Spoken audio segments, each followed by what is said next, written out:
bem, pessoal, a partir deste vídeo vamos estudar a lei orgânica aqui do município de Nova Prata.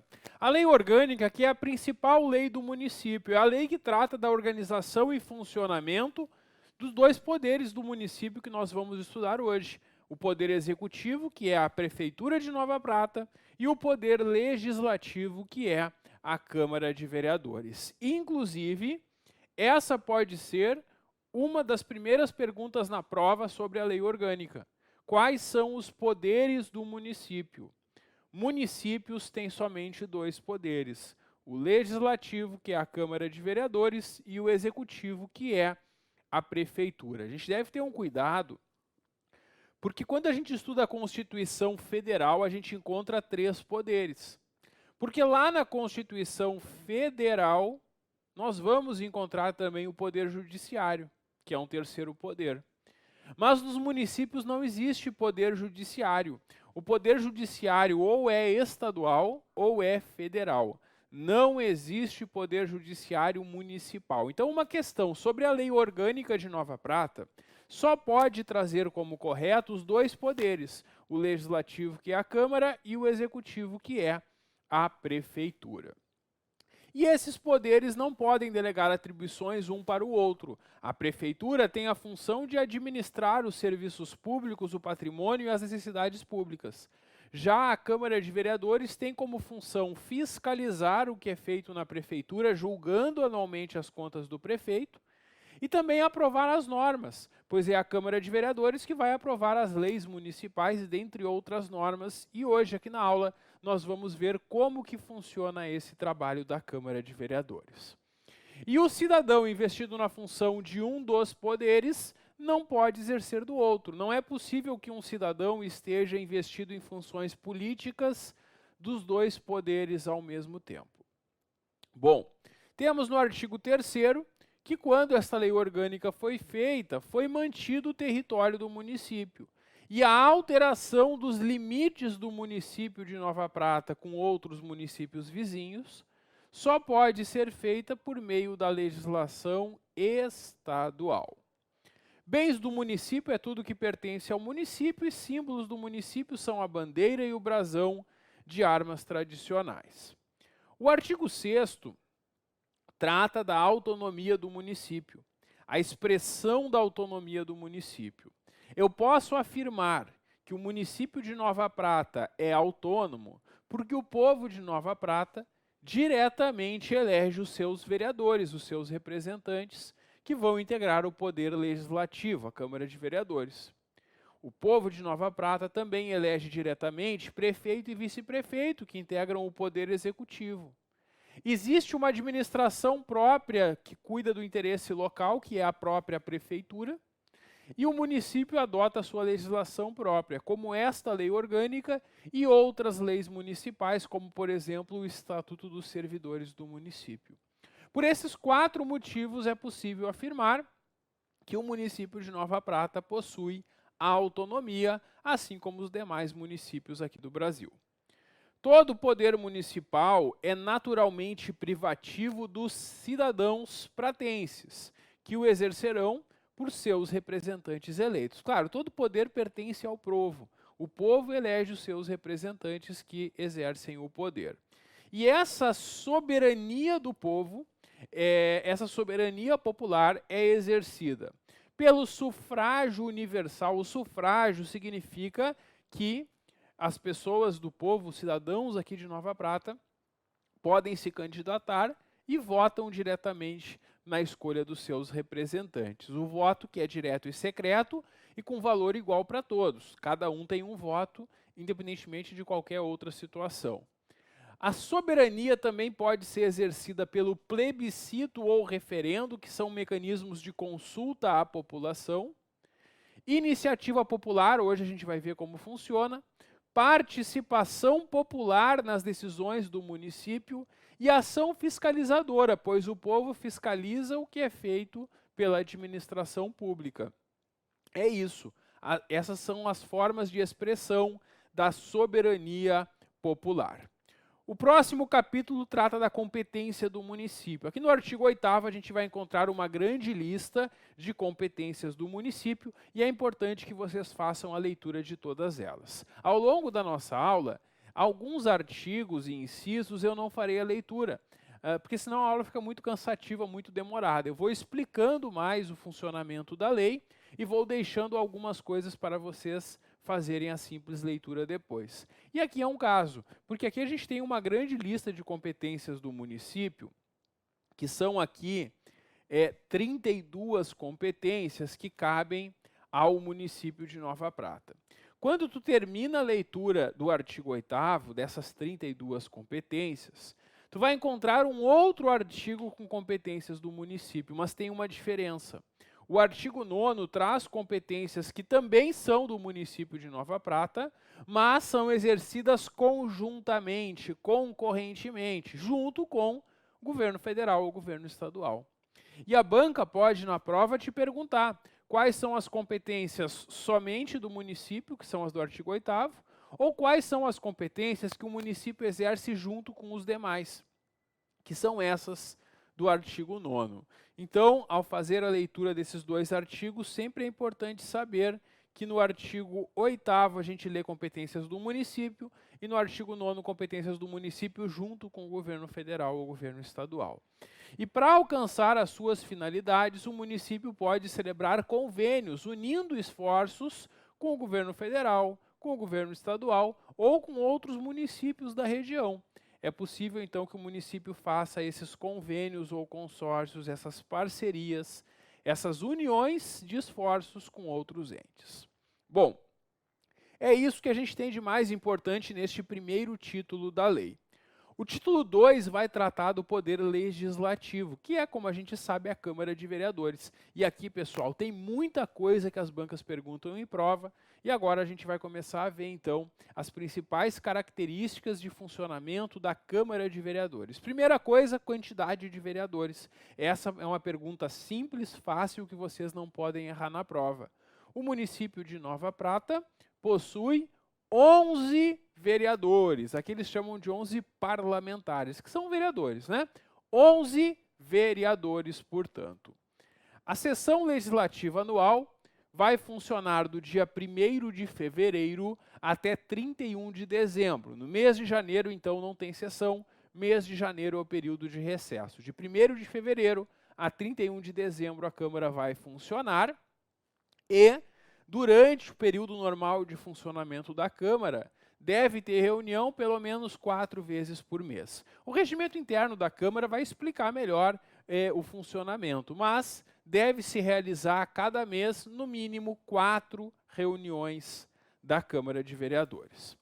Bom, no primeiro ano de cada legislatura, peraí, o que é uma legislatura? Legislatura é um mandato de 4 anos. No primeiro ano de cada mandato, a Câmara vai se reunir no dia 1º de janeiro para dar posse aos vereadores, prefeito e vice-prefeito, assim como eleger sua mesa, eleger a comissão representativa e as comissões permanentes. E depois já entra de recesso, porque no mês de janeiro a Câmara não tem reuniões normais. Só no primeiro ano do mandato, que no dia 1º de janeiro, tem essa sessão em que os políticos eleitos tomam posse e já elegem a mesa e comissões da Câmara. Bom, essa mesa da Câmara são alguns vereadores que vão exercer funções específicas na Câmara. Um dos vereadores vai ser o presidente, outro vai ser vice-presidente, outro vai ser secretário da Câmara. Esses membros da mesa são eleitos para o mandato de 1 ano e é proibida a reeleição para o mesmo cargo. Então, o vereador que no primeiro ano do mandato esteve como presidente não pode ser novamente presidente no segundo ano do mandato, porque a cada ano muda a mesa. Os vereadores são eleitos por um mandato de 4 anos e nós teremos 4 mesas diferentes, porque todo ano mudam os cargos da mesa, né? É isso. Então, se perguntar em prova, mandato da mesa da Câmara é de 1 ano e é proibida a reeleição. A banca pode tentar te enganar, dizendo que é de 2 anos esse mandato, ou dizendo que é permitida a reeleição. E aí está errado, porque a gente sabe que é de 1 ano e não pode ter reeleição, para o mesmo cargo. Bom, nos demais períodos, então, salvo o último, é feita a eleição da mesa sempre na última sessão do ano. Na última sessão do ano se elege a mesa para o ano seguinte. Convocação extraordinária da Câmara. O que é isso? A Câmara tem as suas reuniões normais, no mínimo 4 por mês. Pois é, se nessas reuniões não deu tempo de tratar tudo, ficou matéria acumulada, é possível convocar uma sessão a mais. E isso a gente vai chamar de convocação extraordinária. E a banca pode te perguntar na prova, quem é que pode fazer essa convocação extraordinária? Ela pode partir do presidente da Câmara, ou de 1/3 dos vereadores, ou da comissão representativa, ou do prefeito. Essa comissão representativa é uma comissão de vereadores que fica numa espécie de plantão de sobreaviso durante o período de recesso, durante o mês de janeiro. Bom, essa convocação só vai ser feita em caso de urgência ou interesse público relevante. E a gente tem, pessoal, que nessa convocação extraordinária, conforme o parágrafo 3º, a Câmara só pode deliberar sobre a matéria para a qual foi convocada. Então, se eles convocam uma sessão extraordinária da Câmara, dizendo que vão tratar de um assunto envolvendo a educação, naquela reunião só vão tratar daquele assunto. Eles não vão aproveitar para tratar de outros assuntos, porque na pauta de convocação vai constar qual assunto vai ser tratado naquela reunião extraordinária. E os vereadores devem ser comunicados pessoalmente, com antecedência mínima de 48 horas. Os vereadores têm que ser comunicados com essa antecedência mínima de 48 horas do dia e horário da reunião extraordinária, justamente para que possam comparecer. Então é isso. Outros detalhes aqui vão estar melhor explicados no regimento interno. E o artigo 18 trata das deliberações da Câmara. Isso é muito importante para a continuação aqui do nosso estudo. O artigo 18 diz que a Câmara vai deliberar. O que é deliberar? É decidir. Porque a Câmara de Vereadores vai ter nas suas sessões discussões e votações. Deliberar é decidir, é discutir e fazer uma votação. Para que a Câmara possa fazer alguma votação, para que a Câmara possa deliberar, é necessária a presença, no mínimo, da maioria dos seus membros. Bom, se a gente viu que são 11 vereadores, só pode ter votação na Câmara se estiverem presentes 6 dos vereadores, que é mais da metade. É isso. Essa é a presença mínima para que possa ter uma votação. Bom, e quantos votos eu preciso para aprovar a matéria? Depende a matéria que vai ser discutida. Em regra, a maioria das matérias vão ser aprovadas por maioria dos votos dos presentes, que a gente chama de maioria simples. Então, se tem sessão na Câmara hoje e estão presentes 11 ou 10 vereadores, eu vou precisar de 6 votos para ter essa maioria. Se tem sessão na Câmara e estão presentes 9 ou 8, eu vou precisar de 5 votos para ter maioria. Se tem sessão na Câmara hoje e estão presentes 7 ou 6, eu vou precisar de 4 votos para ter mais da metade. E se tiver presente 5 ou menos vereadores, não pode votar. Porque o mínimo para que possa ser votado é a presença da maioria dos seus membros, que seriam 6 dos 11 membros. Essa é a regra geral das votações. Tem alguns casos que esta lei orgânica vai dizer que é necessária a maioria absoluta. Sempre que a lei orgânica disser que precisa de maioria absoluta para aprovar uma matéria, eu vou precisar do voto de 6 vereadores. 6 votando a favor para aprovar. E aí não importa se estão presentes 6, 7, 8, 9, 10 ou 11 vereadores. Se a matéria exige maioria absoluta, ela precisa de 6 votos favoráveis para ser aprovada. Então, a maioria absoluta vão ser 6 votos. E quando exigir 2/3, dá mais. Porque 2/3 de 11 dá um número fracionado, e a gente tem que arredondar para cima, né? 2/3 aqui de 11, então, serão 8 votos. Então, toda matéria que exige 2/3, para ser aprovada, vai precisar de 8 dos 11 votos. É isso. E as matérias que vão exigir maioria absoluta 2/3, a gente vai ver ao longo desta aula. E sempre que ao longo da aula eu mostrar uma matéria que é aprovada por maioria absoluta ou 2/3, vocês devem destacar isso no material de vocês para reler e memorizar depois, porque isso é muito perguntado em prova. O presidente da Câmara é um dos vereadores que está coordenando a sessão. E como ele está coordenando a sessão, ele não vai votar sempre. Ele só vai votar quando foi iniciada uma votação e ficou empatada. Aí ele dá o voto de desempate, decidindo quem ganhou. Ele também vai votar naquelas matérias que exigem maioria absoluta ou 2/3 para sua aprovação. E também vai votar nas votações secretas. Só nesses casos que o presidente vai votar. Bom, tem uma função da Câmara que é justamente fiscalizar as contas do prefeito. Todo ano o prefeito presta contas. O Tribunal de Contas, o TCE aqui do Rio Grande do Sul, vai fazer um parecer prévio sobre as contas do prefeito. Nesse parecer prévio, o Tribunal de Contas vai recomendar a aprovação ou a rejeição das contas. Mas o Tribunal de Contas não é quem julga. Quem julga as contas do prefeito é a Câmara Municipal, a Câmara de Vereadores. E a Câmara Municipal não é obrigada a concordar com o Tribunal de Contas. A Câmara Municipal pode rejeitar as contas, mesmo quando o Tribunal recomendou a aprovação. Ou aprovar as contas, mesmo quando ele recomendou a rejeição. Mas para a Câmara contrariar o Tribunal de Contas, é necessário o voto de 2/3, ou seja, 8 dos 11 vereadores. Então aqui está um exemplo de uma matéria que exige 2/3 para ser aprovada, que é a Câmara Municipal não seguir a opinião do Tribunal de Contas. E isso também pode ser perguntado na nossa prova. E a Câmara tem um prazo para apreciar as contas? Tem. É um prazo de 60 dias para apreciar e votar, então, o julgamento das contas do prefeito. Bom, independentemente dessa prestação de contas, que é uma obrigação do prefeito, além disso, todo ano, dentro de 60 dias do início da sessão legislativa, a Câmara vai receber o prefeito vai até uma sessão da Câmara para dar informações sobre como estão os assuntos do município.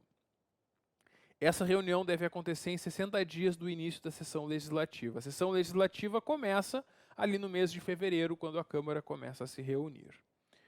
Bom, a Câmara, na função de fiscalizar a Prefeitura, também pode convocar secretários municipais ou titulares de autarquias do município para comparecerem e darem informações sobre assuntos específicos. E é obrigação deles, claro, comparecer.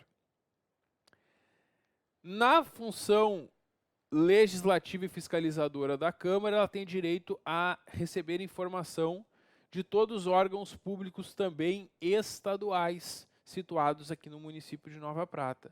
E sempre que a Câmara Municipal solicita para um órgão público estadual informações, ele deve prestar no prazo de 10 dias úteis. Também nessa função de fiscalização, a Câmara pode criar CPI. CPI é Comissão Parlamentar de Inquérito. É uma comissão formada por vereadores que é criada para investigar algum fato determinado por um prazo certo. Sempre que é criada a CPI, é feita então essa investigação. E se concluir na investigação que houve mesmo algum crime ou alguma irregularidade, o relatório dessa CPI é encaminhado para o Ministério Público. E é o Ministério Público quem vai promover a ação para responsabilizar o infrator. O que a banca pode perguntar na prova sobre a CPI? O que é necessário para criar uma CPI? E para criar uma CPI, é necessário um requerimento assinado por 1/3 dos vereadores. Se são 11 vereadores, eu vou precisar de 4 assinaturas, 4 vereadores, para criar uma CPI. Porque a criação de CPI depende do requerimento de 1/3 dos vereadores. Bom, então é isso. Quando a CPI solicita uma informação, deve ser dada a ela no prazo de 15 dias, prorrogáveis por mais 15, desde que justificado. Sobre os vereadores. Os vereadores possuem inviolabilidade por suas opiniões, palavras e votos, que é o que a gente chama de imunidade parlamentar. E os vereadores possuem também algumas proibições. Quando o vereador descumpre uma dessas proibições, está sujeito à perda do mandato. Para entender essas proibições, a gente precisa entender os 3 momentos para o vereador tomar posse. Primeiro, ele é eleito, né? No mês de outubro, o povo vai às urnas e elege os seus vereadores. O vereador que é eleito ali no mês de outubro vai ter o diploma expedido pela Justiça Eleitoral, geralmente ali pelo mês de dezembro. Esse momento de expedição do diploma é o momento que a Justiça Eleitoral verifica que a eleição foi regular, que a prestação de contas do candidato foi regular e expede o diploma, dizendo que ele vai poder tomar posse no dia 1º de janeiro. Bom, do momento que foi eleito, essas proibições ainda não se aplicam.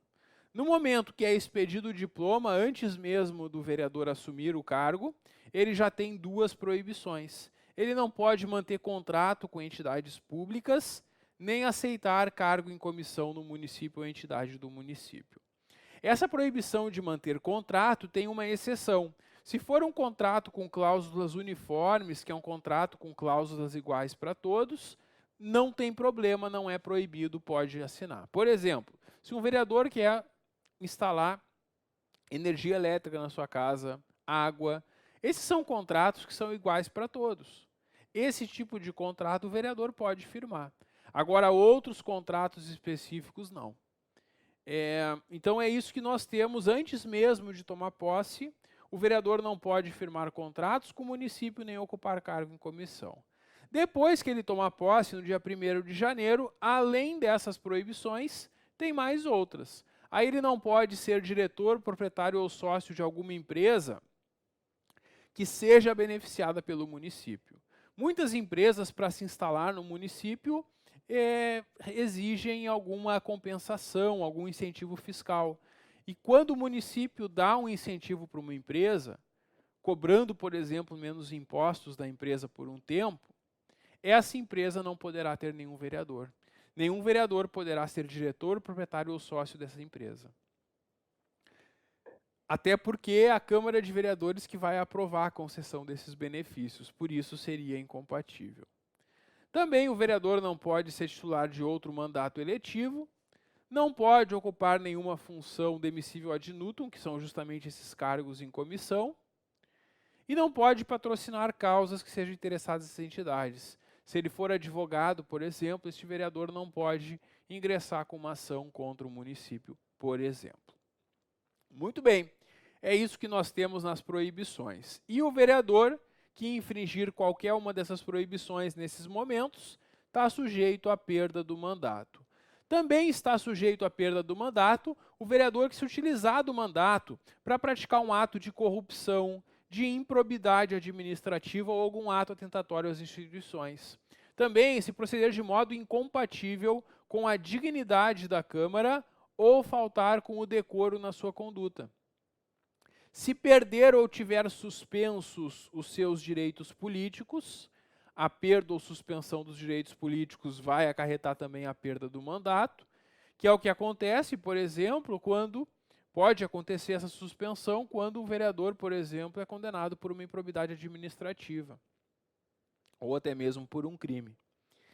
Também está sujeito à perda do mandato o vereador que falta às sessões. Se em cada ano tiver falta a 1/3, a terça parte das sessões sem justificativa, está sujeito à perda do mandato. E também se fixar residência fora do município. Em todos esses casos, o vereador está sujeito à perda do mandato. Por outro lado, o artigo 29 traz uma situação que o vereador não perde o mandato. E na nossa prova, a banca pode perguntar justamente quando que o vereador perde ou quando que não perde o mandato. Todas as situações que nós vimos anteriormente, ali no artigo 28, ele perde o mandato. E sabe quando que o vereador não perde o mandato? quando ele for investido no cargo de secretário municipal. E é muito comum isso acontecer. Geralmente, quando o prefeito ou prefeita vão assumir o mandato, eles vão escolher os secretários municipais. Quem serão os secretários e secretárias municipais, né? Quem vai ser o secretário de saúde, de educação, de agricultura e assim por diante. E ao escolher os secretários, o prefeito ou prefeita pode indicar um vereador. Se isso acontecer, o vereador que aceita a função de secretário não perderá o mandato de vereador. Ele vai se licenciar da Câmara, porque não pode estar nos dois ao mesmo tempo, vai se licenciar da Câmara e vai assumir como secretário. Lá na Câmara, um suplente vai entrar no lugar desse vereador. Quando este vereador não quiser mais ser secretário municipal, ele deixa a função de secretário e reassume lá na Câmara o seu mandato. Então, o vereador que assume a função de secretário não perde o mandato de vereador. Ele fica afastado durante esse período, mas a qualquer momento ele pode voltar para a Câmara Municipal. Bom, os vereadores que vão ter direito a uma remuneração que é estabelecida pela própria Câmara Municipal antes das eleições. As pessoas costumam dizer, né, os vereadores aumentam o próprio salário. Essa é uma meia-verdade, porque os vereadores não podem dar um aumento para eles mesmos, para este mandato, mas eles podem definir quanto que os próximos vão ganhar antes da eleição. Então, antes da eleição, os vereadores definem quanto que vão ganhar os próximos eleitos. E aí, claro, é o povo que vai eleger os próximos, né? Pode ser que esses vereadores que estão no mandato sejam reeleitos, pode ser que não. Quem tem o poder é o povo. Não podemos nunca esquecer, né, que todo o poder vem do povo elegendo seus representantes. Bom, o servidor público da administração direta, autárquica e fundacional, um servidor, então, concursado aqui no município, que venha ser eleito vereador, ele pode acumular as funções se tiver compatibilidade de horários. Se isso acontecer, esse servidor vai continuar trabalhando normalmente como servidor e exercer a função de vereador. Vai trabalhar nos dois, vai receber pelos dois. Isso quando há compatibilidade. Agora, se não for compatível o horário de trabalho e o servidor não conseguir trabalhar e exercer a vereança, ele vai se afastar do cargo e vai ficar atuando somente como vereador. Nesse caso, ele também vai receber apenas uma remuneração. E ele pode escolher, ou recebe só pelo cargo de servidor, ou recebe somente pelo vereador. Claro que ele vai escolher aquela remuneração que for a maior dentre as duas. Então é isso, pessoal. Isso que nós temos de mais importante aqui sobre os vereadores. O nosso próximo assunto são as atribuições da Câmara Municipal, e sobre isso a gente vai conversar no próximo vídeo. Dá um clique que eu já volto. Até logo!